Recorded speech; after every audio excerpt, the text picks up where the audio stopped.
ఈ ఉగాది నుండి astrology plus law of attraction తో కొత్త జీవితాన్ని మొదలు పెట్టండి. వెంటనే జేకేఆర్ గురువు గారి పర్సనల్ అపాయింట్మెంట్ తీసుకోండి. నమస్తే, వెల్కమ్ టు సుమన్ టీవీ. నేను doctor Anuhya, internationally certified happiness and mindfulness coach, internationally certified coach for teenagers and young adults. ఇవాళ మనం ఒక విషయాన్ని మాట్లాడుకుందాం. అదేంటి అంటే విస్మరించిన కలలు ఆడవారి జీవితం. మనలో చాలా మంది పెళ్ళవ్వక ముందు నేను అదవ్వాలి, ఇదవ్వాలి, ఎన్నో కలలు, ఎన్నో ఆశలు, చాలా అంబిషియస్గా ఉంటాం. కానీ పెళ్ళయిన తర్వాత అవన్నీ వదిలేస్తాం. అలా కొంతకాలం అయినప్పటికీ మళ్ళీ వాటిని స్టార్ట్ చేయాలి అని అనుకుంటాం. కానీ అనుకున్నా కూడాను మనకి అది ఎట్లా స్టార్ట్ చేయాలో తెలీదు. సో ఇవాళ ఈ విషయాలన్నీ డిస్కస్ చేసుకుంటూ ఉన్నాం. మనలోని ఇప్పుడు ఇందాక చెప్పుకున్నట్టు చాలా ఆశలు ఉంటాయి, కలలు ఉంటాయి. కానీ ఎందుకు టైం ఇవ్వలేకపోతున్నాం? ఒక్కసారి ఆలోచించండి మీరు. ఇక్కడ ఇంకొక చిన్న ఎగ్జాంపుల్ చెప్తాను మీకు. మళ్ళీ అలా సుమ అన్న ఆవిడే తీసుకుందాం. ఆవిడ చిన్నప్పటి నుంచి కూడా డ్రాయింగ్ అనేది బాగా వేసేవారు. స్కూల్లో ఫస్ట్ వచ్చారు. ఎక్కడ వెళ్ళినా ఏ డ్రాయింగ్ కాంపిటీషన్స్ కూడాను ఆవిడే ఫస్ట్ వచ్చేవారు. ఆవిడకి డ్రాయింగ్ అంటే అంత ప్రాణం. అలానే స్కూల్ అంతా అయ్యింది. డిగ్రీకి వచ్చారు. డిగ్రీలో ఫైన్ ఆర్ట్స్ చేద్దాం అనుకున్నారు. కానీ ఇంట్లో వాళ్ళు ఒప్పుకోలేదు దానికి.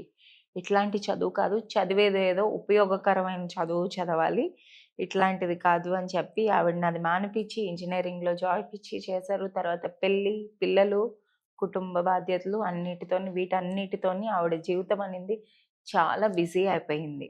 అలా అయిన కొంతకాలానికి ఆవిడ ఎలా ఫీల్ అవ్వడం మొదలుపెట్టింది? నేను ఎందుకు పనికిరాను, ఏమీ చేయలేకపోతున్నాను, నేను చేస్తున్న పనంతా ఒకటే, ఇంట్లో ఉండి ఇల్లుని చూసుకోవటం, ఇల్లు శుభ్రపరచుకోవటం, పిల్లల్ని పెంచటం, ఇదే చేస్తున్నాను. చాలామంది ఆడవారు బయటెళ్ళి పనులు కూడా చేస్తున్నారు. కానీ నేను చేయలేకపోతున్నాను అని ఆవిడ ఎప్పుడు బాధపడుతూ ఉండేదన్నమాట.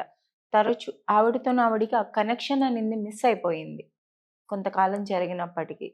ఎందుకంటే ఆవిడ టైం అనేది ఇవ్వలేకపోయింది ఆవిడ కోసం ఆవిడ.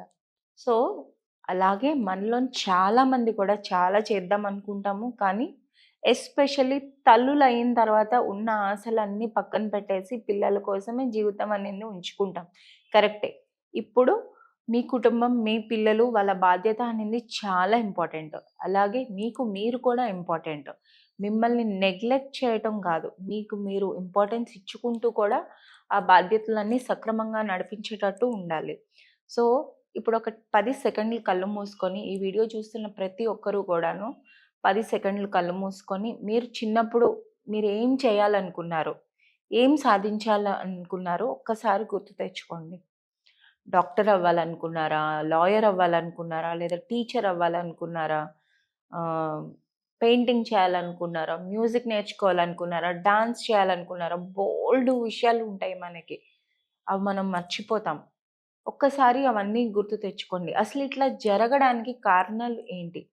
చాలా కారణాలు ఉన్నాయి. సమాజరీత్యా కొన్ని ఉన్నాయి, వ్యక్తిగతంగా కూడా ఉన్నాయి. అవి ఏంటి అంటే మనకి ముఖ్యంగా పెళ్ళి అయిన తర్వాత పిల్లలు, కుటుంబమే బాధ్యత. నువ్వు బయటకు వెళ్ళి ఏం పని చేయాల్సిన అవసరం లేదు. పిల్లల్ని సరిగ్గా చూసుకుంటే చాలు. నువ్వేమీ సంపాదించి ఏమీ తీసుకురావక్కర్లేదు.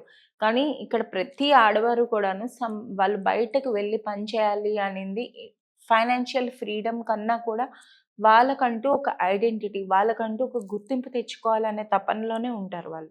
సో ఇవన్నీ చేస్తూ కూడా మనం ఇవి కూడా మేనేజ్ చేసుకుంటూ ఉండాలి. లేదా ఏమవుతుంది, కొంతకాలానికి వీళ్ళలో కాన్ఫిడెన్స్ లెవెల్స్ అనేవి పడిపోతాయి అన్నమాట. నేను ఏమైనా చేయగలనా, అసలు ఇన్ని సంవత్సరాలు అయిపోయింది, ఇప్పుడు ఏమైనా నేర్చుకోగలనా, కొత్తగా ఏమైనా చదవగలనా, నా బ్రెయిన్ అనేది పనిచేస్తూ ఉంటుందా, ఇలాంటి బోల్డ్ ఆలోచనలు వస్తూ ఉంటాయి. ఏమనుకుంటారో, నలుగురు నవ్వుతారేమో నేను ఇప్పుడు ఏదైనా నేర్చుకుంటే, లేదా మీ కుటుంబ సభ్యులు కానీ మీ ఫ్రెండ్స్ కూడా అడగచ్చు మీకు, ఏంటి ఇప్పుడు నేర్చుకుంటావా? ఇప్పుడు పిల్లలు నేర్చుకుంటున్నారు, అది నువ్వు నేర్చుకునే సమయం కాదు. ఏదైనా చదువు, విద్య ఇట్లాంటివి నేర్చుకోవాలి అంటే మనకి వయసుతో సంబంధం లేదు. మీరు నాలెడ్జ్ పెంచుకోవాలి అంటే ఎలా అయినా పెంచుకోవచ్చు. అది మీరు తెలుసుకోవాలి. మీకు ఏంటి అంటే బాగా ఇష్టం, ఏం నేర్చుకోవాలనుకున్నారు, ఇట్లాంటివన్నీ మీరు బాగా కూర్చొని ఆలోచించుకొని రాసుకోవాలి. అప్పుడే సాధ్యమవుతుంది. ఎలాగ ప్లాన్ చేసుకోవాలనేది ఇప్పుడు డిస్కస్ చేద్దాం. రోజులోని ఒక్క 10 నిమిషాలు మీకోసం టైం లేదనుకుంటారు. మీకు మీరు టైం ఇచ్చుకోకపోతే, మీకోసం మీరు ఆనందంకి ప్రయారిటైజ్ చేసుకోకపోతే, మీరు హ్యాపీగా లేకపోతే, మీ కుటుంబ సభ్యులు హ్యాపీగా ఎలా ఉంటారు? మీకు మీరు ధైర్యంగా లేకపోతే, మీరు మీ పిల్లలకి ఇంకేం ధైర్యాన్ని నేర్పిస్తారు? అసాధ్యం. సో, ముందు మీ ఇంట్రెస్ట్‌నన్నీ రాసుకోవాలి. మీ యొక్క స్ట్రెంగ్త్స్ ఏంటి? వీక్‌నెసెస్ ఏంటి? ఇవన్నీ కూడా మీకు క్లియర్‌గా తెలియాలి. రోజులోని 10 నిమిషాలు మీకోసం మీరు ఎలాగైనా కనీసం మినిమమ్ 10 మినిట్స్ కేటాయించుకోవాలి. స్లోగా 10 నిమిషాలు కేటాయించుకొని తర్వాత పెంచుకుంటూ వెళ్ళొచ్చు. ఈవిడ కూడా ఈ సుమ గారు కూడాను ఒకసారి స్కూల్ ప్రాజెక్ట్‌లోని వాళ్ళ పిల్లలకి స్కూల్ ప్రాజెక్ట్ వస్తే ఆవిడ పెయింట్ చేయాల్సిన అవసరం వచ్చిందనమాట. చాలా సంవత్సరాల తర్వాత ఆవిడ పెయింట్ బ్రష్ చేతిలో పట్టుకున్నప్పటికీ ఆవిడ చెయ్యి వణకటం అనేది స్టార్ట్ అయింది. నెమ్మదిగా టైం ఇస్తూ చేయటం వల్ల స్లోగా చేయగలిగింది. అప్పుడు ఆవిడకి గుర్తుకొస్తుందనమాట. అవును కదా! నాకు పెయింటింగ్ అంటే ఇంత ఇష్టం. ఇప్పుడేంటి ఇలా అయిపోయింది అని. ఆవిడ కూడా ఇదే విధంగా రోజులో 10 నిమిషాలు ఆవిడ టైం తీసుకొని రోజు ఏదో పెయింట్ చేస్తూ అలా కొంతకాలం అయినప్పటికీ వాళ్ళ ఇంట్లోని ఎవరో ఒక పెద్దలు పుట్టినరోజు వస్తే ఆవిడ వేసిన పెయింటింగ్ తీసుకొనెళ్ళి బహుమతిగా ఇస్తుంది హ్యాపీ బర్త్‌డే అని. అది చూసి ఇంట్లో వాళ్ళందరూ చాలా ఆశ్చర్యపోతారనమాట. సో, మీలోని కూడాను టాలెంట్ ఏదో ఒకటి ఉంటది. మీలో కూడా మీరు చేయాలనుకున్నది ఏదో ఒకటి ఉంటుంది. పవర్ అనేది ఉంటుంది. మీకు కావాల్సిన శక్తి, ధైర్యం అన్నీ మీలోనే ఉన్నాయి. మీరు బయట ఎక్కడ వెతకాల్సిన అవసరం లేదు. మీకు కావాల్సింది మీలోనే ఉంది. సో, ఆ 10 నిమిషాలు మీకు బాగా ఆనందం కలిగించింది ఏదైనా కూడా చేయటం అనేది స్టార్ట్ చేయండి స్లోగా.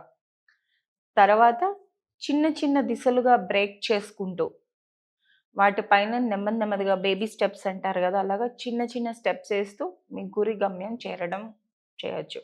ఇలాంటివి చేయటం వల్ల మీరు అనుకున్నది ఎవరైనా కూడా మహిళలు మళ్ళీ ఏం చేయలేకపోతున్నాను, స్టక్ అయిపోయింది నా జీవితం అనుకున్నట్టయితే వీళ్ళు మళ్ళీ ఈ విధంగా చిన్న స్టెప్స్‌తోని స్టార్ట్ చేయొచ్చు జీవితాన్ని. సో, హ్యాపీగా ఉండొచ్చు. మీరు balanced and happy life lead చేయొచ్చు. మీలో ఎవరైనా కూడాను మీతో మీకు కనెక్షన్ మిస్ అయింది, ఇంకా నా కోసం నేను బాగా తెలుసుకోవాలి అనుకుంటున్నారంటే 1-on-1 కన్సల్టేషన్‌కి మీరు కాల్ చేసి ఇన్ఫర్మేషన్ అంతా తెలుసుకోవచ్చు. Thank you.